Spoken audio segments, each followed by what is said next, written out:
No, I don't get that. I'm glad I wouldn't need it anyway, mate. People talk about the internet and all the rest of it, and I think, and sites, and I keep asking myself, well, who gets the money for? Who pays whom on the internet? You know. Are you on the internet? No, I know nothing at all about it. I find it baffling. You don't have to stay in Paradise Street. I think have a go on there.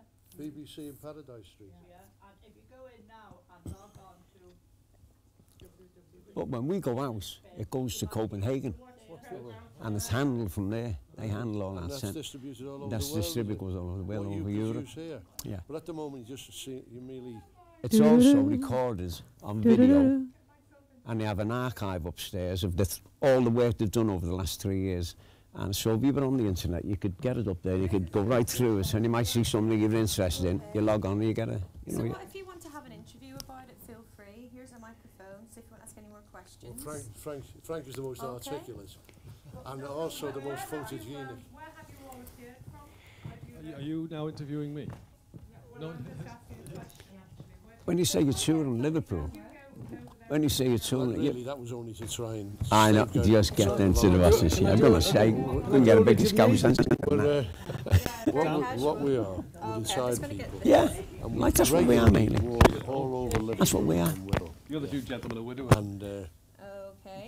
today, when we come out without any idea, exactly. White clothes. Yeah.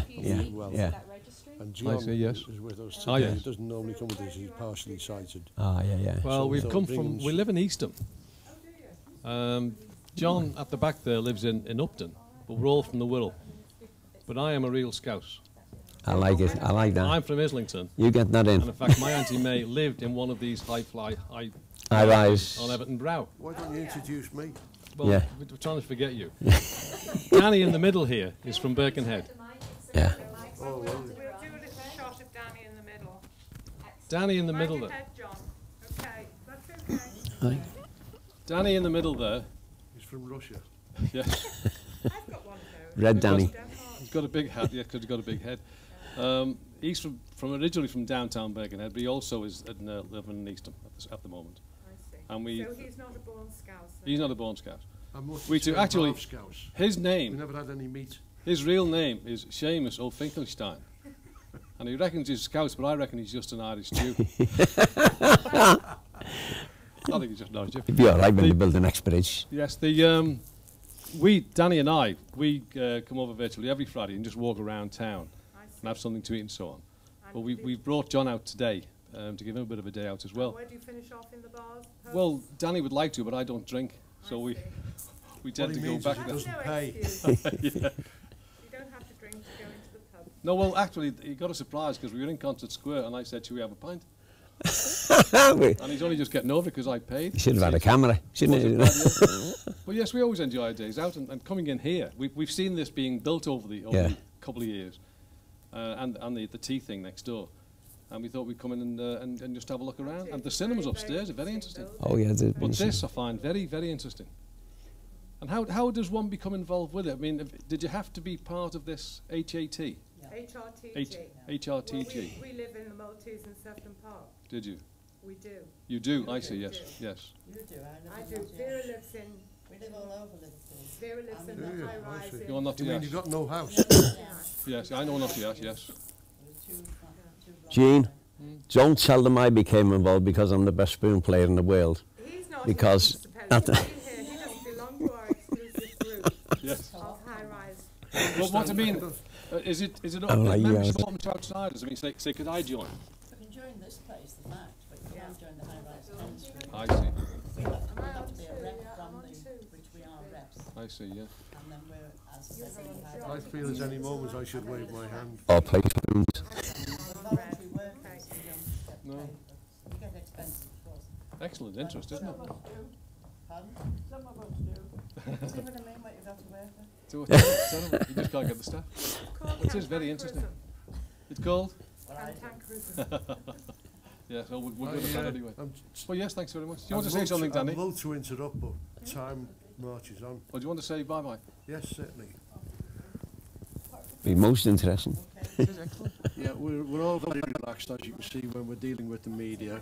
Because quite often the constables locally used to say to me, Danny, get out of town. Yeah. And it's extremely difficult to get out of town when you don't know where town is because you're homeless. Yeah, and you haven't got the bus talking fare. about homeless people, I've just been interviewed by people here who tell me they live all over Liverpool, and I guess that must mean that they're homeless as well.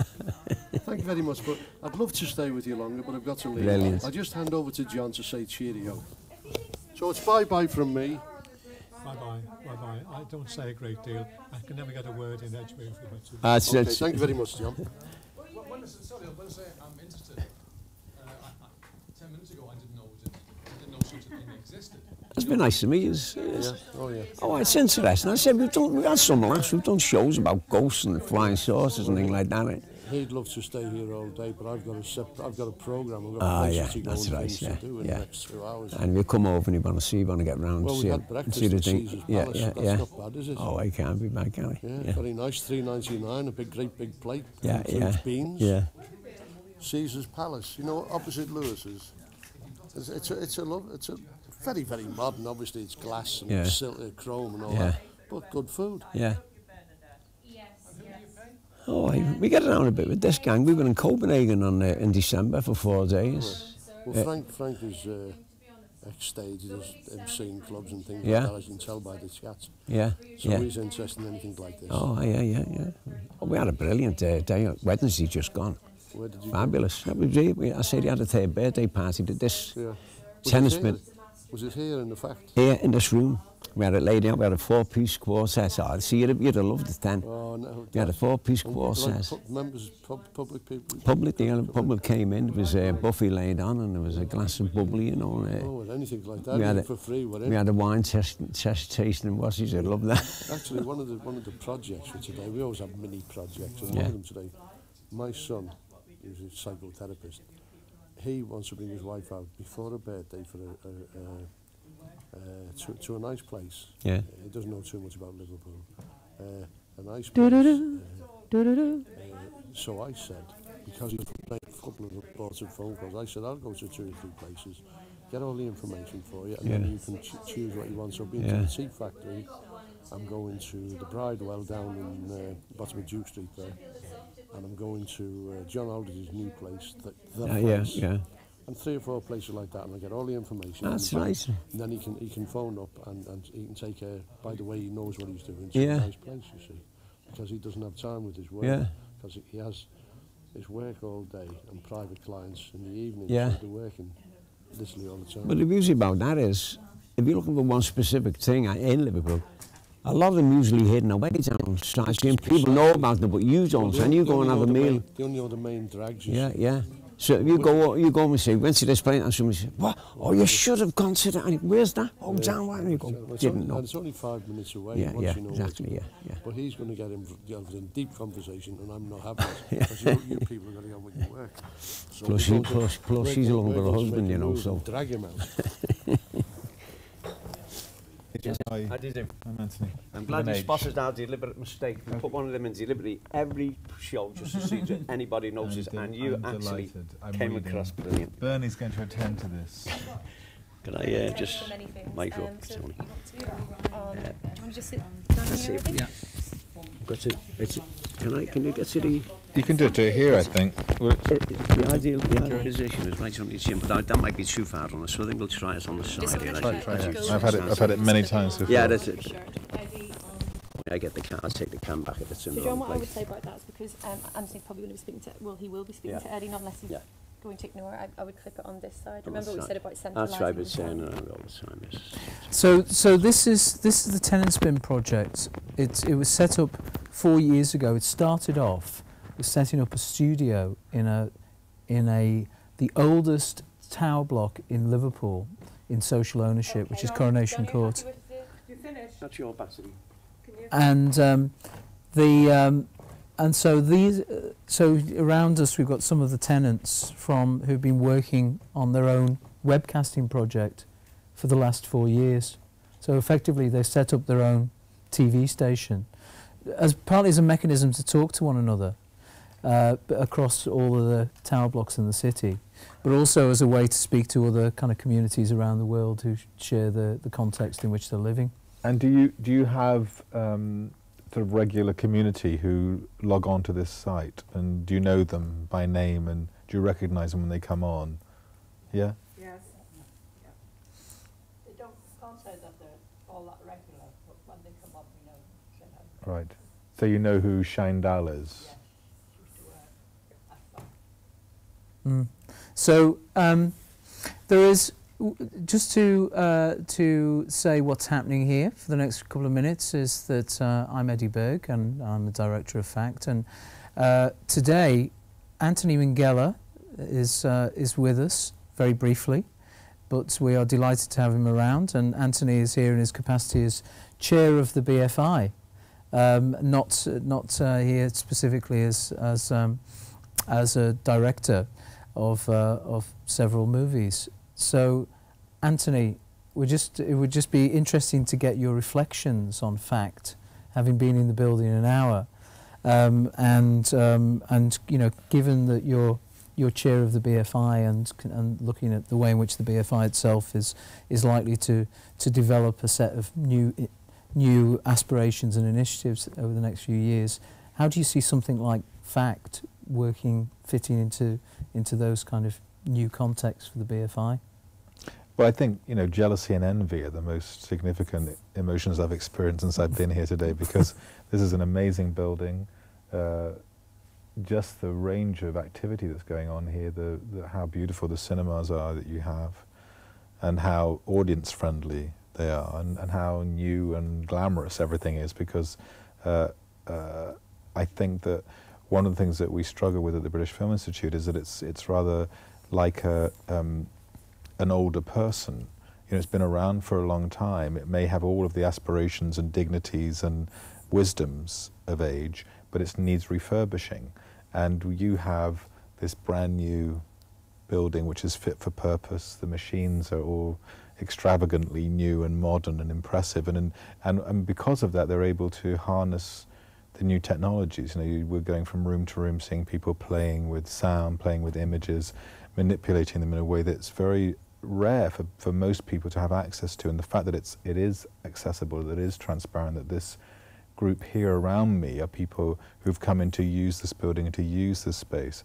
I mean, these are all illustrations of the way that the BFI would like to be, if it can be. You were talking earlier about the fact that cities like Liverpool have suffered from this so-called pretzel effect, which is that as you know, industry has moved, and light industry and light retail space has moved away from the city centres, so that's created these vacuums, and there are beautiful buildings and beautiful spaces which have been neglected, which arts organisations like FACT, if they're shrewd enough, and clearly you've done an amazing thing to be shrewd enough, to say, well, this is a place that we could rehabilitate and refresh and make important in the community again. We can claim these holes in the cities. That's fantastic. Of course, in London, there are no such holes, and properties at a premium and developments at a huge premium. But that, in a way, is not such a bad thing, because perhaps what it will do is push the BFI away from what has been conventionally and regrettably a rather London-centred organisation. Perhaps it will have to adjust to understand that the holes it can fill are not in London, and that, you know, as somebody who was educated and lived away from London for most of my life, I don't share the preoccupation with trying to centre the BFI in the middle of the country. I think that we can do as much work by listening and learning from the kind of achievement that you created here at FACT and the people with you.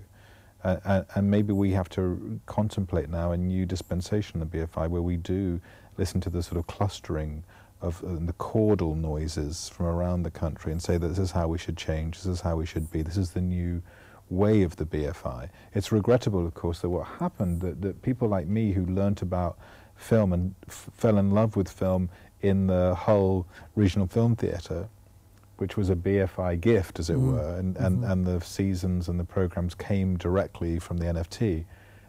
I fell in love with film through those organisations as a result of devolution, as a result of the notion that local people should, in a way, generate their own cultural agenda.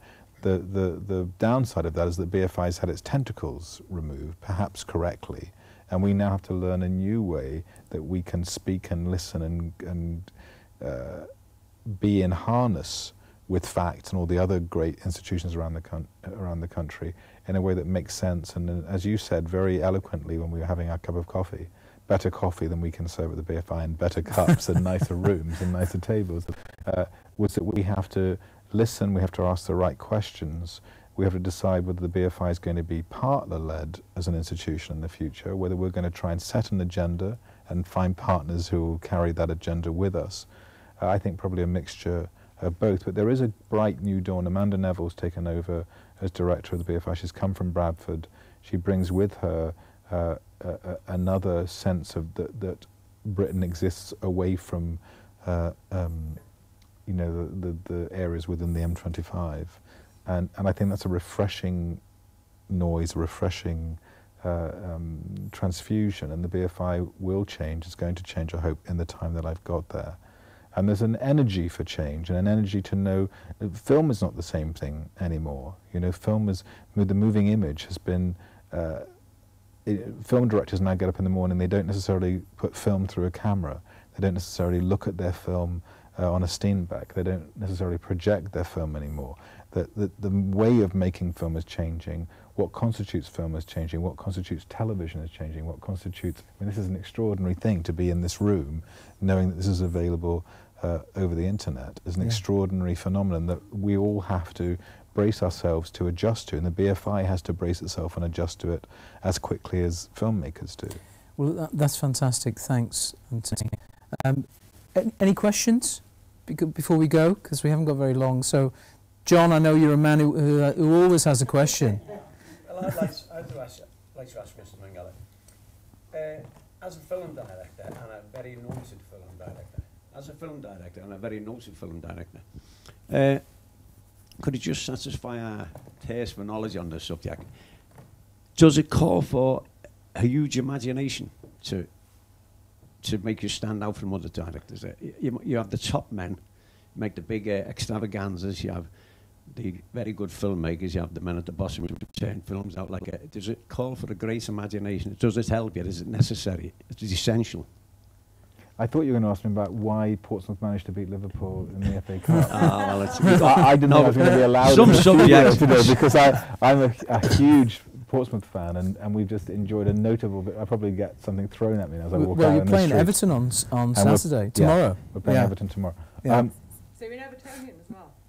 No, I'm a Portsmouth supporter. I am, though. Are you an Evertonian? I'm an Evertonian, and we've managed to have a decent conversation. In terms of, you know, what are the qualifications to make movies? Is a good imagination essential? Do you need to be able to, I think, fantasize in a way? I think imagination is necessary in almost everything. You know, how to design a pair of shoes, how to make a microphone usable, how to, you know, how to create a building like this. It's all about a mixture of will and energy and daydreaming. And I think, as I'm a writer as well as a director, I think that I spend far too much time daydreaming and imagining a world, and then I've been lucky enough to find my way into a job which allows me to indulge a lot of my hobbies. You know, I like to play music, I like to paint and draw, I like to take photographs, I like to write, I like working with actors. And instead of those being hobbies which get me in trouble, you know, they're hobbies that have given me a life. But I think that opportunity is the key thing. You know, and places like this give opportunity. I was given opportunities, and I took them. I mean, you know, as the nun who taught me in my junior school said, you can take a horse to the water, but you cannot make him drink, which was always used against me as being the most horsey and person unable to drink that she'd come across. But actually, I learnt to be a horse that was taken to the water and drunk. And I think that that's been the joy for my life, is I've been able to find my way to opportunities. And places like FACT are, you know, are centres of opportunity, and that's the way forward. Everybody's got an imagination, you know, everybody's got desire, everybody's got will, and then it's this alchemy, the magic, which is where your will and your energy and your imagination collide with the right opportunities, and for me they just did. Okay, that's all we've got time for. Much. Thank you. Thanks, Anthony, and thanks, John. Before you go, maybe one question for Shandell. ideas? Have you been in Liverpool long enough to be inspired? The last time I was in Liverpool, this will give a great deal away about me, I slept at number 3 Brookside Close. Oh, you did. Why did you do that? Because it was more comfortable than number 1. No, because Phil Redmond was a friend of mine, and he was showing off this new estate that he was going to make a TV show in, and I stayed the night and I actually slept in one of the houses. And so I guess it didn't give me any film ideas, but it certainly made me brush up against what was an extraordinary creation in Liverpool. And he's been, one of the people who's done great things, I think, in terms of putting Liverpool on a cultural map. Okay, that's it, folks. Thank you. Thank you very much. Thanks all of you. Thank you. Thanks a lot.